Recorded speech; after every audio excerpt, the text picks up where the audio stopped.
मेरा आज का विषय है वृत्त चिन्ह। वृत्त चिन्ह ये सीधा गोल होता है ऐसे।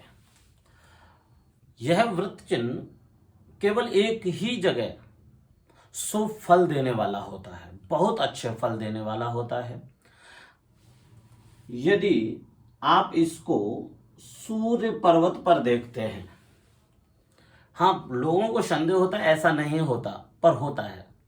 देखने में आया है, काफी जगह देखने में आया है ऐसा वृत्त चिन्ह। मान लीजिए किसी के भाग्य रेखा ना भी हो, ये भाग्य रेखा ना भी हो, तब भी ऐसा व्यक्ति बहुत सफल होता है। आपको भाग्य रेखा बहुत ही कम हाथों में देखने को मिलेगी, ज्यादा लोगों के हाथों में भाग्य रेखा नहीं मिलेगी। इसका अर्थ ये नहीं है कि सामने वाले का कोई भाग्य ही नहीं है, भाग्य है उसका और भाग्य फलित करता है। लेकिन भाग्य को देखने के लिए, उसके उन्नति देखने के लिए, उसके परिवर्तन देखने के लिए आपको ये पूरा हाथ समझना होगा। आपको हाथ की प्रत्येक एक चीज पर ध्यान देना होगा। इसके लिए आपको सारे वीडियोस देखने होंगे। इसलिए हमारा चैनल सब्सक्राइब जरूर करें और बेल आइकन जरूर दबाना, जिससे कि हमारा वीडियो आपको समय से प्राप्त होता रहे। जैसे कि मैंने आपको बताया, वृत्त चिन्ह यह भाग्य रेखा ना भी हो तब भी यह भाग्य रेखा की तरह कार्य करता है। यह व्यक्ति को उन्नति, व्यक्ति को सुख समृद्धि तथा सभी प्रकार के लाभ देने वाला होता है। यह व्यक्ति को मान प्रतिष्ठा, नौकरी तथा वैभव बनाकर रखता है। एक सबसे महत्वपूर्ण बात, यह व्यक्ति को बहुत संयम में रखता है। ऐसा व्यक्ति हाथ निर्णय नहीं लेता, ऐसा व्यक्ति हाल निर्णय बदलता नहीं है। ऐसे व्यक्ति बहुत स्थिर स्वभाव के होते हैं, अस्थिर नहीं होते। परंतु फिर भी आपको यह चिन्ह दिखाई देता है चंद्र पर्वत पर, यहां क्यों? क्योंकि सूर्य का और चंद्र का दोनों का ही वृत्त आकार है, इसीलिए यहां पर ये दोनों ही शुभ स्थान होते हैं इस वृत्त चिन्ह के लिए। इसीलिए वृत्त चिन्ह अगर आपको यहां दिखाई दे तो आप मान लीजिए यह व्यक्ति सभी प्रकार से मान प्रतिष्ठा वैभव सब कुछ प्राप्त करने वाला है तथा समृद्धि हासिल करने वाला है तथा सभी प्रकार के सुख समृद्धि प्राप्त होगी। परंतु एक समस्या होती है इनके लिए। ऐसे व्यक्ति को देखा गया है कि वह व्यक्ति नेत्रों से परेशान रहते हैं, नेत्रों से बड़ी परेशानी होती है। या तो इन चिन्हों के कारण परेशानी आपको दिखाई देगी, या फिर यह जो है जीवन रेखा होती है, जीवन रेखा ये होती है आयु रेखा, और हृदय रेखा भी इसको कहते हैं। हृदय रेखा को ही आयु रेखा कहते हैं। जी हाँ, जीवन रेखा और आयु रेखा में अंतर है। जीवन कैसा होगा वो इससे पता चलेगा, लेकिन आयु कितनी है वो हृदय रेखा से पता चलेगा। इसीलिए हृदय रेखा को कुछ विद्वानों ने आयु रेखा कहा है। अब मैं आपको बताता हूं मस्तिष्क लाइन।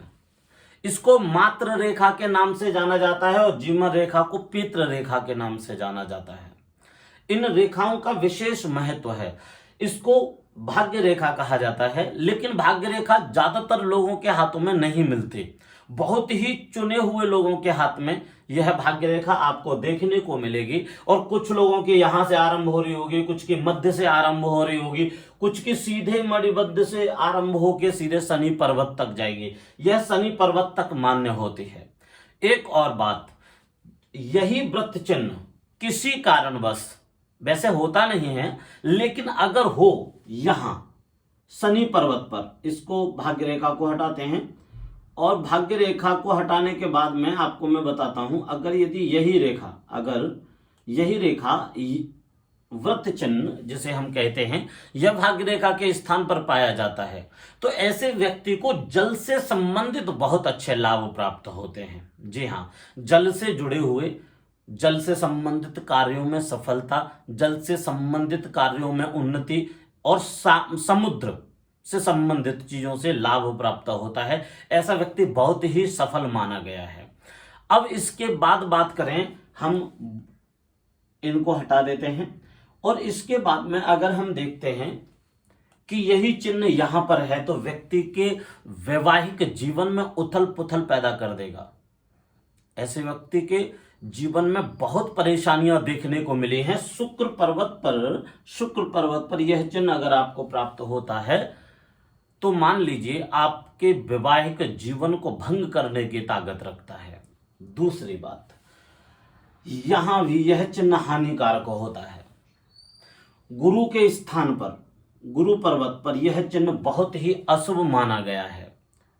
जी हां, यह चिन्ह इन स्थानों पर बेहद अशुभ है। और हां, मंगल पर्वत पर भी, मंगल के स्थान पर भी यह व्रत बहुत ही अशुभ है। यह देखने को शनि पर्वत पर कम मिलता है, बाकी हर जगह आपको दिखाई दे सकता है यह चिन्ह। इस चिन्ह को देखने से आप व्यक्ति का अनुमान लगा सकते हैं कि यह व्यक्ति किस चीज से परेशान होगा। अगर यहां पर है तो यह व्यक्ति बौद्धिक क्षमता से परेशान होगा, इसको ज्यादा चीजें अच्छी नहीं रहती होंगी। ऐसे व्यक्ति का ना तो शिक्षा अच्छी होती है, ना ही अगर किसी कारण से ये शिक्षा पूरी करते हैं तो ये अच्छे शिक्षक नहीं बन पाते, अर्थात विद्या विफल हो जाती है। ऐसे व्यक्ति की वाहन, भूमि, ऐसी चीजों का उन्हें बहुत अच्छा लाभ प्राप्त नहीं होता। ऐसा व्यक्ति व्यापार को डुबा बैठता है। ये कनिष्ठ का उंगली के नीचे आपको ये बुध पर्वत पर यह चिन्ह दिखाई दे तो ऐसा व्यक्ति व्यापार के लिए बड़ा हानिकारक सिद्ध होता है तथा व्यापार में बेहद हानि होती है ऐसे व्यक्ति के लिए। ऐसा व्यक्ति कितने उत्साह में आए लेकिन वो अपना कार्य खराब कर लेता है। मंगल के स्थान पर आदमी बेहद क्रूर हो जाता है, बेहद दुष्टता आती है। ऐसा व्यक्ति सभी प्रकार से आसपास की स्थिति को भंग कर लेता है। मैं जानता हूं कि ये जो हमारी हस्तरेखा है, हस्त विज्ञान है, इसको बहुत कम लोग नहीं मानते हैं और ना मानने का रीजन है, कारण भी है इसका। क्यों? क्योंकि उनको कभी किसी की जानकारी इस चीज की प्राप्त हुई नहीं। अगर उनको जानकारी प्राप्त हुई तो उन्हें कैसे लोग मिले? सिर्फ यह बताने वाले कि देखो जी आपकी जिंदगी में कुछ अच्छा होने वाला है। स्वाभाविक है, कुछ ना कुछ तो हर इंसान की प्लानिंग होती है। आप कुछ ना कुछ परेशान रहते हैं, स्वाभाविक बात है, किसी ना किसी जीवन में कोई ना कोई तो परेशानी रहती है।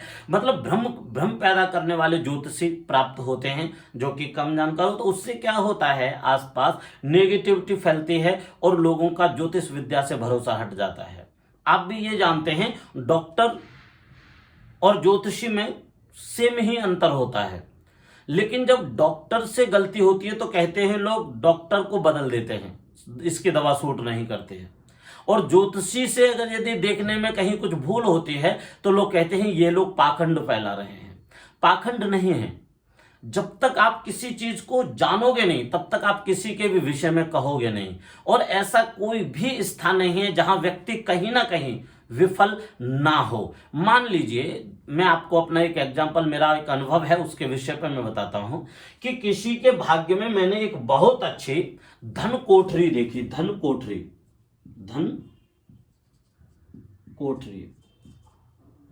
कोठरी, लेकिन वो व्यक्ति हमेशा घर में बैठा रहता है, कभी कुछ नहीं करता। और बहुत सारे धन का स्थान है, बहुत अच्छा हाथ है, ये भी नहीं कि उसका हाथ बेकार है, ऐसा नहीं कि उसका बैकग्राउंड बहुत खराब है, उसका बैकग्राउंड भी बहुत अच्छा है, बहुत धनवान, बहुत सामर्थ्यवान व्यक्ति है, लेकिन वो खुद घर में बैठा है, खुद से कुछ नहीं कर रहा। क्यों नहीं कर रहा? ये उसका स्वभाव है, उसका नहीं करने का मन है। अब एक बात बताइए कि आपने कहावत भी ये भी सुनी होगी कि सकल पदार्थ है जगमाई, कर्महीन नर पावत नाही। बहुत सारे लोग अपना कर्म ना करने के कारण अपने भाग्य में आ रही चीज, मिल रही चीजों का लाभ नहीं उठा पाते। और इसी कारण से अगर उन्हें कोई कहे कि आप पे बहुत बड़ी संपत्ति या धन, क्योंकि हाथ में दिख रहा है, रेखा है, सारी चीजें हैं, और उसे कहो तुम्हारे हाथ में तो बहुत अच्छा योग बना हुआ है, तुम्हें तो अब तक ये होना चाहिए, तो कहता है नहीं, हम तो कुछ भी नहीं है। और वो क्यों नहीं है? उसका स्पष्ट कारण है, क्यों? क्योंकि वो कर्महीन है। कर्महीन लोगों को कुछ भी प्राप्त नहीं होता। इसीलिए आप हमेशा याद रखना, कर्म को प्रधानता देना। ये हमारे भाग्य के विषय में बता सकते हैं, लेकिन सफल हम अपने कर्मों से होते हैं। ध्यान रखिएगा। आगे भी मैं बहुत सारी चीजों पे चर्चा करने वाला हूं। मैं आगे जो चर्चा करूंगा वो मित्र रेखा शत्रु रेखा,